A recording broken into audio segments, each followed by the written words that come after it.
If the Red Sox really do want to trade Kenley Jansen, here's some possible ways they could do that.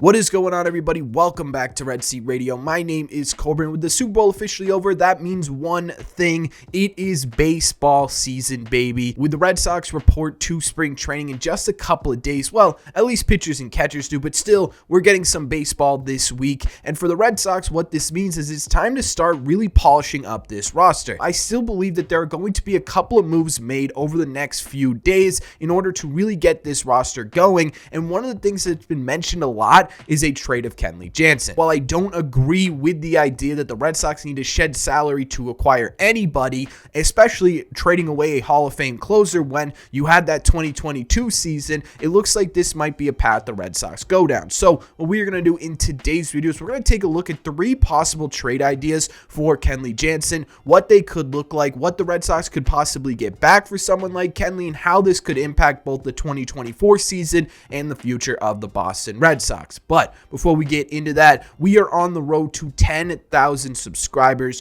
You guys have been absolutely killing it. We are now only 800 subscribers away from that mark. So if you're new here and you want to help us reach that goal, make sure you guys have hit that subscribe button. We talk Red Sox content almost every single day. Also, make sure you guys have hit the like button on this video as well. Helps these videos out a ton, and it would mean a lot to me. Thank you all very much for clicking on this one.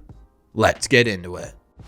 Okay, so here's where we're at in terms of the latest news regarding Kenley Jansen. The latest rumors is that the Dodgers and the Phillies are the sort of biggest players in the Kenley Jansen sweepstakes, and another team that's been mentioned sort of offhanded as maybe a sleeper pick for his services would be the San Diego Padres. So what we're going to do is we're going to break down one trade for each of these teams as a realistic possibility for what Kenley Jansen would bring back. Now, I just want to preface this video by saying I'm not some sort of trade guru. What I say does not go, and in all likelihood, if/when Kenley does get traded, these probably won't be the exact trades that happen. What I'm doing in this video is giving you guys a basis of what to expect, again, if/when Kenley does get traded. So when we're looking at these 3 names on this list, in my opinion, the fit that makes the most sense is the Philadelphia Phillies, and for a couple of different reasons. 1, they're in win now mode. They're trying to win a World Series right now. 2, they don't have a ton of depth in their bullpen. Bring in a guy like Kenley Jansen, who's a veteran closer, who's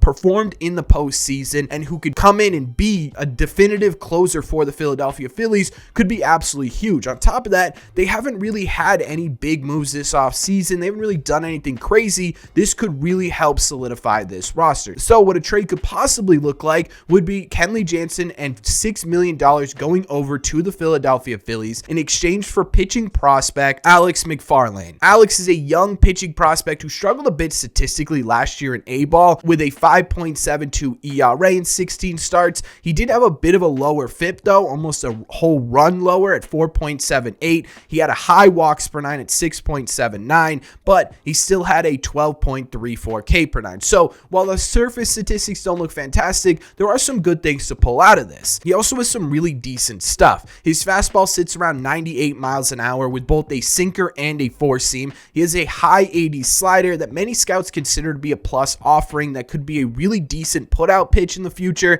and he's got this sort of split changeup that he has a good feel for. It's not an overwhelming pitch, but he knows when to use it and how to use it to get swing and misses. For the Red Sox, this not only frees up space on this imaginary budget that you've created for yourself, but it also helps mend the biggest problem with the Red Sox right now, which is their pitching pipeline. Being able to bring in a pitcher like this, who's already had some success and already has some potential, could really go a long way with their pitching pipeline. For the Phillies, when you're looking at this trade, you're not giving up anyone super crazy. It's not one of your top prospects, and at the same time too, because you're in win now mode, what you'd be able to do is give up longer term potential for shorter term winning, and I think that's something the Phillies would be super interested in. So in my opinion, to me, this kind of makes sense for both sides. The second most realistic fit, in my opinion, would be the San Diego Padres. Now, some of you may be sitting there thinking to yourself, well, Corbin, they picked up a ton of relievers this offseason, and they did. They have a ton of relievers in their bullpen, but they still don't have a set closer. And on top of that, a lot of the players that they picked up this offseason were either foreign and haven't played Major League Baseball yet, or they're younger type pitchers. To be able to bring in not only a set closer, but to also have that veteran experience in your bullpen at the level of Kenley Jansen could be extremely important for the development at the Major League level for some of these new relievers. So the fit is there in terms of the San Diego Padres, but what would a realistic trade look like? Well, it could possibly be, again, Kenley Jansen and $6 million heading to San Diego for Isaiah Lowe. Lowe is a right-handed starter who at 20 years old last year made his way up to low A before being sidelined with an injury. Now, I couldn't find the exact specific injury. It was in May, but he was sidelined for the rest of the year. However, he was able to make 3 starts in low A before he got injured, and it was pretty successful. He had a 1.59 ERA with a much higher 3.58 FIP, but still in a pretty decent category. One really promising sign, though, is in those 3 games, he had a 13.5 strikeouts per 9 and just a 3.18 walks per 9. He's always sort of been known as a guy who doesn't have a ton of struggles with command,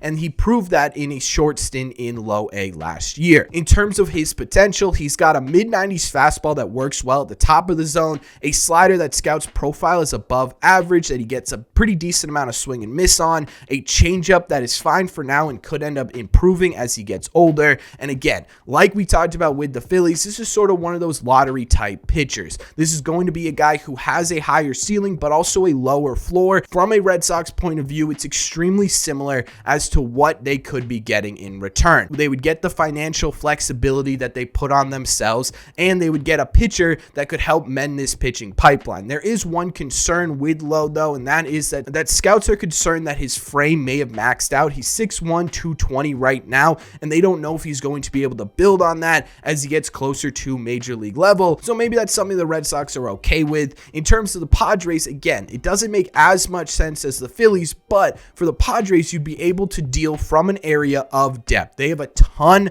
of really, really promising pitching prospects in their system. They'd be able to deal from that area of depth to improve their Major League team and possibly help out some of these people in the bullpen. So again, this seems realistic to me when you're looking at a Padres Red Sox Kenley Jansen type trade. The final name on this list was the Dodgers. And to me, personally, the Dodgers don't make a ton of sense. When you're taking a look at this Dodgers bullpen, it's kind of loaded right now, right? You've got Brusdar Graterol, you've got Evan Phillips, you've got Ryan Yarbrough, you just re-signed Ryan Brazier, who for some reason was absolutely fantastic with the Dodgers and clearly was not fantastic with the Red Sox, but that's a video for a different day. The Dodgers bullpen's kind of set in stone right now. You've got specific roles, and you've got players who can play in each of those roles who are going to do it fairly successfully. So the Dodgers Kenley Jansen fit, in my mind, doesn't make a ton of sense, but there is still reasons for the Dodgers to go after Kenley. Kenley Jansen is a Dodgers legend. He's a guy who spent 99% of his career with the Dodgers. Maybe this is something where they're saying, hey,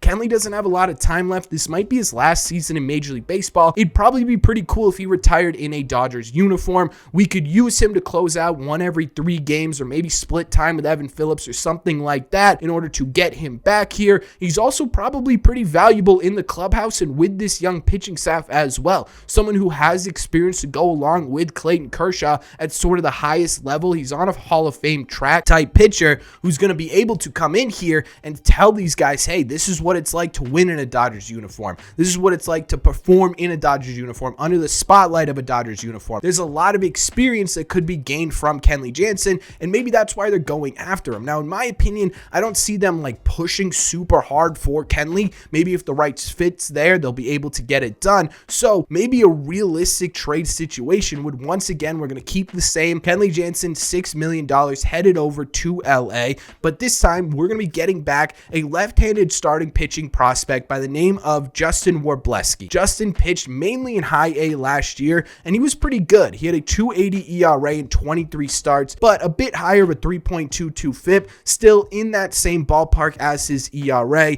with a 9.59 K per nine and a 3.8 walks per nine. Like everyone else we talked about on this list, he's got a pretty solid repertoire. He's got a fastball that sits around 95 miles an hour, a slider that gets a lot of swing and miss, a curveball, a cutter, and a changeup. To me, this would be best case scenario here. Justin would really help the Red Sox pipeline, not only because he's a starter, but because he's a left-handed starter as well, something the Red Sox have essentially none of, specifically in their rotation right now and in their farm system. They really don't have a ton of left-handed arms either right now or coming up. It's a bit of a problem, and this would help solve that. I think when you're looking at this overall from the Red Sox, this could be best case scenario. Getting a pitcher from the Dodgers like this guy could really help this team going forward. However, when we're looking at this fit from a Dodgers point of view, it kind of makes sense from a certain angles, but it also doesn't make sense from a lot of angles as well. They are in win now mode, so maybe having Kenley helps with that. They aren't giving up a ton. Justin's their 20th, 30th highest ranked prospect. They've got a whole lot of pitching prospects coming up as well, and they're a factory over there that just prints ace caliber starters, so we really aren't giving up a whole lot, so maybe this is something the Dodgers end up interested in. Overall, when you're looking at these sort of deals, there's an overlying theme, right? And it's that the Red Sox would be trading Kenley Jansen for a young, possible lottery pick type pitching prospect. Kenley Jansen really isn't worth a whole lot, and the main goal of trading Kenley for the Red Sox would be to free up that space that they so ridiculously have put on themselves. Again, I don't agree with it, but that's probably the route you are going to take if you are going to trade him, eating a smaller portion of his contract than you would if you were trying to get someone of super significant value back. The other part of this that's sort of a theme here is that it's going for young pitching prospects. Obviously, the biggest need of the Boston Red Sox. If you could sort of knock out two birds with one stone here, if you can make room within your dumb little budget and also help secure that pitching pipeline a little bit better than it was before, this feels like a no-brainer in terms of the way the Red Sox are operating right now, which is why I think over the next couple of days, we're going to see Kenley Jansen get traded. Based on these three trades, I think the Phillies one feels like the most realistic, not only because of the fit, but because of the pitcher you're getting back, and because of the fact that it just makes too much sense for Philly over the Padres and especially the Dodgers. But ideally, best case scenario, you'd want someone from the Dodgers organization. They have a lot more depth in their system. They've had a lot more successful prospects over the last couple of years. Getting a Dodgers pitching prospect is like getting gold. That's basically how it's worked over the last couple of years. So that'd be best case scenario for the Red Sox. Again, I think most realistic is the Philadelphia Phillies. So let me know in the comment section down below, which one do you think? Do you like any of these trades as a Red Sox fan? Is there any of these that you'd be like, all right, I'm okay with these? Are there any of these that you hate? And overall, what is your opinion of the Red Sox trading Kenley? Do you like it? Do you not like it? Are you like, well, if it's a necessary evil to get someone like Montgomery or Soler, we're just going to have to deal? Let me know all your thoughts on this topic in the comment section down below. As always, if you made it to the end of this video, like I said in the intro, 800 subs away from 10,000. Help us get there by hitting that subscribe button. Also, make sure you guys hit the like button on this video as well. Helps these videos out a ton, and it would mean a lot to me. Thank you all very much for clicking on this one, and I will see you in the red seats.